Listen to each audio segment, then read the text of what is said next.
Hello, everybody, and welcome to another episode of Not Your Average Joel. So, we are on episode 15, and so far I've been like enjoying this journey. I've been getting to meet and see a bunch of people I haven't seen in a long time. And today I actually have a new face here on my podcast. I've actually known her for a long time, and it's been a very long time since I've seen her. So, I would like to welcome everybody, welcome Dreama to my podcast. So I actually met Dreama probably over 10 years ago at this ministry. I'm just gonna add this. It was a Christian ministry called The Basement. And like I met her along with a few other people. And over the years, like after I left and after, some of us left and the ministry kind of died. But anyway, like I said, throughout the years, I've still kept up with her through social media and seeing what she's been up to and all that. So like we've still been in contact, but this is our first kind of actual conversation like this in a very long time. So I definitely appreciate you being on here with me. I am so excited. I'm so thrilled to be here. I feel like this is like it's been so great catching up because we had a little pre chit chat before this. Um, and I'm excited to be a part of your show. And I'm so proud of you for everything you've accomplished, including this. Yeah, thank you so much. Like, so I'm just excited for this new journey, and like, so I just hope to see great things happen out of this. So before I have Dreama introduce herself, some people may be wondering, what are you wearing? So I'm actually wearing this because next week, by the time you see this episode, I will be at the beach. So I thought I'd dress give you tropical vibes. I'm not going to Hawaii. I'm just going to PCB, Panama City Beach in Florida. But I thought I'd still give you the tropical vibe and make me feel like I'm on vacation already. Like so just enjoying the nice white sand and the water and the nice weather, hopefully. So there's that. So anyway, I'm going to have Dreama introduce herself. She's going to tell us where she's from, what she does for work, and also she told me that she is going to school. So she's going to tell me and tell all of us where she goes to school and what she's majoring in. So take it away. Hi, my name is Dreama Hallman. He knew me as Dreama Warren because I wasn't married yet, but I am now. And I actually am a photographer. I own and operate Dream Studios LLC, and I do a myriad of different kinds of photography. Won't get into that right now. Um, I am in school for real estate. I've actually finished my courses, and I'm just studying for my test because I have test anxiety. I am a mother to a little girl who is 15 months old, or almost 15 months old, and a wife to my husband Tim. And I am, yeah, that's about it.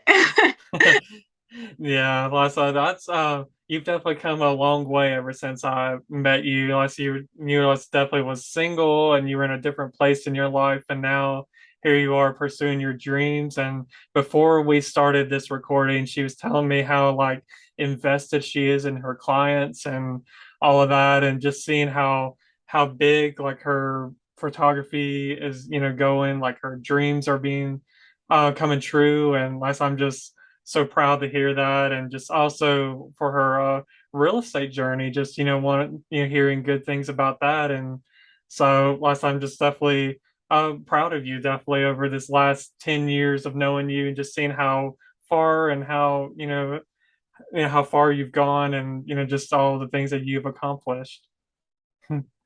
So Oh, I I think I called you Jolie and you hated it. But I'm not gonna call you that today.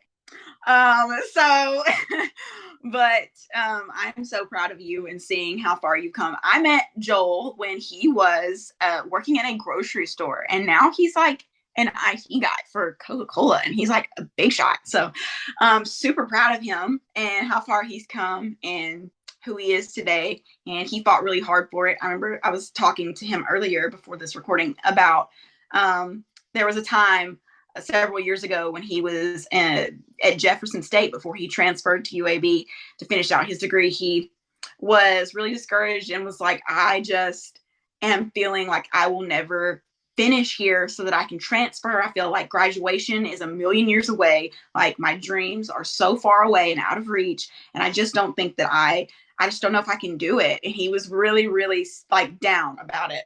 And so seeing him graduate from UAB, he transferred. He is, accomplishing all of his dreams. He's traveled all over the place and all over Europe, and he went to Ireland. And seeing all his pictures and his, beard growth journey, it, it's been awesome. So I am super, super proud friends, and I can't wait to see where his life progresses from here because I know that the best is definitely yet to come. So Yeah, I definitely appreciate that very much. Like I said, even though we haven't seen each other in 10 years, I feel like we're just picking back up where we last left off and just getting to catch up. And I still feel like we have a good like friendship, here, even though like we don't see each other, as often, but like we get busy with life, definitely with our jobs and just, going after our dreams. But that definitely doesn't change, I've always had respect for you back then. I have respect for you now. So I'm just I definitely appreciate your kind words. And that's actually is what's leading me into my topic of today, which is on friendship.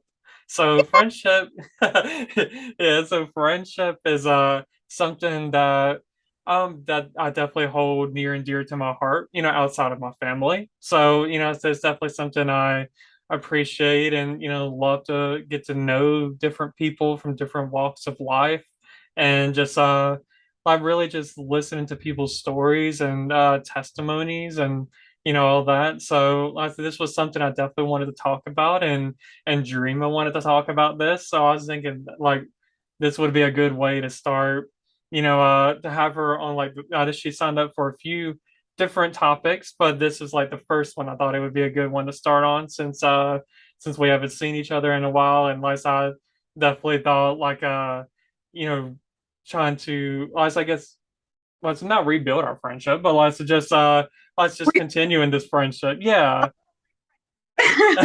Yeah, exactly. So yeah, I said I do have a few questions that I want to ask her and get her opinion on, and of course, I'll give my answers, back, as well, and like kind of my opinion and perspective. So, I think we're going to go ahead and get started. So, my first question is, what are some qualities that you think that makes a good like true friend?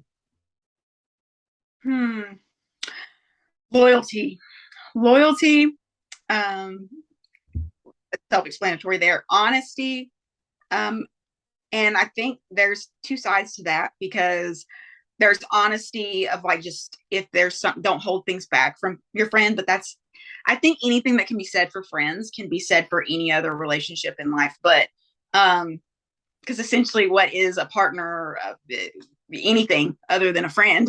But I mean, I think that um, it's also honesty when it's not fun. Like maybe your friend is like not being the best version of themselves. Maybe they um, one thing that I appreciate about my friends is when I'm selling myself short, when I'm not living up to my full potential, when I am counting myself out, having real, true, honest, in depth conversations where they're not calling you out, but rather they're calling you in and saying, hey, you are so much more than what you're doing. You're so much more than how you're acting. You're so much more than the version of yourself that you're seeing inside your head that you're basing your potential on. You owe it to yourself to be the version of you that I know you to be. And sometimes that's exactly what you need to hear. And sometimes you don't want to hear it. Sometimes you don't want to hear you're doing a crappy job at being an adult right now.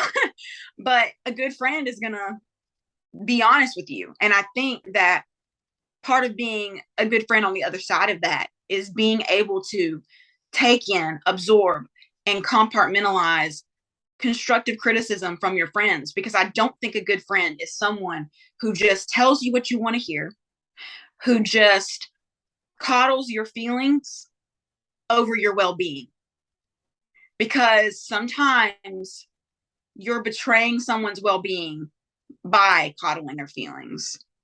You are setting them up for a disaster, or you're setting them up for heartbreak or hurt in different aspects by not being raw with them about their behavior. Now, it's also not a good friend to every single day be like, hey, I don't like the way you do this. Fix this. This is not going to work for me, because that is not a good friend either. That's just being hypercritical. I think there is a balance between being like, hey, sweetie, the way that you've been doing things lately is a little sketch. Like, maybe we can dial it back, bring it in, and figure out pro con this and figure out what works. And I'm going to sit here with you in the middle of this storm and help you unpack what's going on here, and then help you repack it in a better way. And just absolutely, there's a difference between that and then just absolutely dismantling someone's confidence. Because I think that a lot of people say, I'm just blunt. I'm just a blunt person. I'm just really honest. I just don't have a filter. And they really use those labels and those stereotypes to cover their overt narcissism and and maybe not so nice things about themselves. And maybe it's not blunt, it's just you like saying things to hurt people and making it sound like you're just being honest. Because when we say, hey, you've been partying a lot, and you're not being true to yourself, like all you do is go out, you're not showing up to work on time, your friends are worried about you, your mom, you don't answer her calls. Like, there's a difference between being like, hey, you're in a hard place right now, and I want you to kind of get back to the person I knew, and just judging and being very, very mean. There's like a huge leap, and I think some people feel like those two things are flush up against each other, and it's so easy to end up in one when you're trying to do the other. But I think there's a stark difference. And I've always been the kind of friend that I will tell you what I think once, boldly, honestly, and I will lay it out there, and I will articulate it, and I will say everything that I mean crisply, in the most loving, honest way that I can. And I will protect your feelings to the extent that protecting your feelings doesn't protect you. And then after I've said that, whatever you do or don't do, whatever consequences come from that, I'm going to love you through it. I'm not going to say I told you so, but I'm not going to waste my energy continuing to harp and lecture, because I feel like that's not a good friend either. And I think that we have two hands worth of energy for us and energy for others. And when you give and give and give and give to others, your hand for yourself starts getting tapped into, and then you notice you're depleted, and it puts your mental health and spiritual well-being on a back burner and in a really bad spot.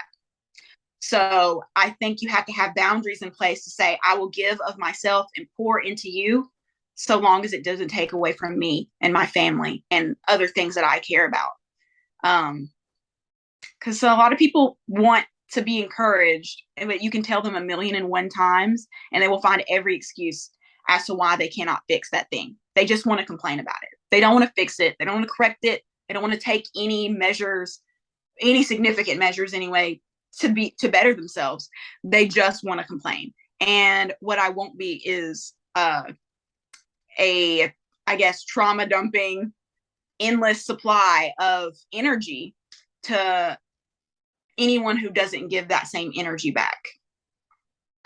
Sorry, that was long-winded, but I'm a talker.